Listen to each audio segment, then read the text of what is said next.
Oyuncular mana shuni qismlar bilan bo'lib o'ynaymiz.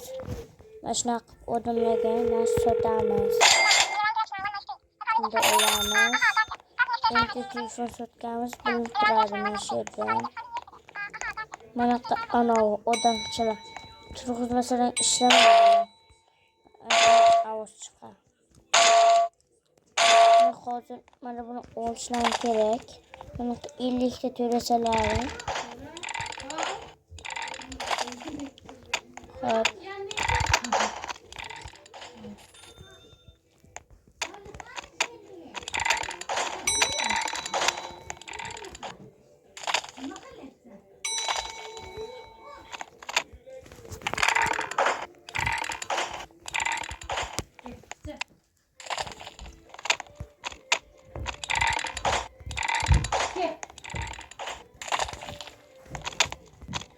Shunaqa telefon yasaydi.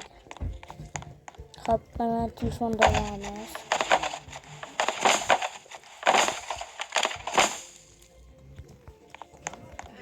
Nechta imkoni bo'lgan ekan. Sotishimiz kerak. Hop, tugadi.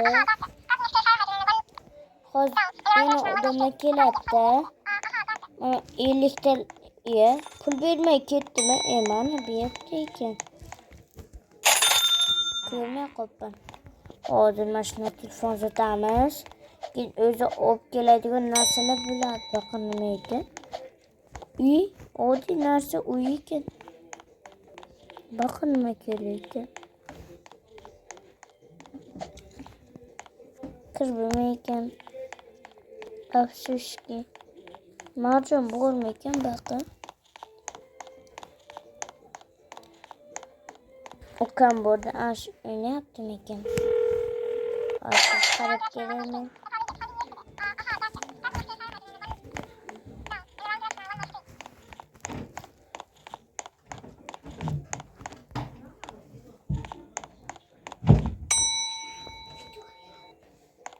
Hop, shuni qilib bo'ldi. Bitta ipxonni sotsak.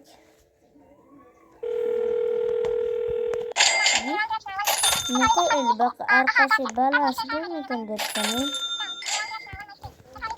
Bo'ldi ketdik. Endi bu shuni qilamiz. Ilikdan bo'sak bizga ana qilib turmaymiz. Mana o'zi boradi, o'zi ana shuni qiladi. Etreda. Davay, tut. Kelmedi sana.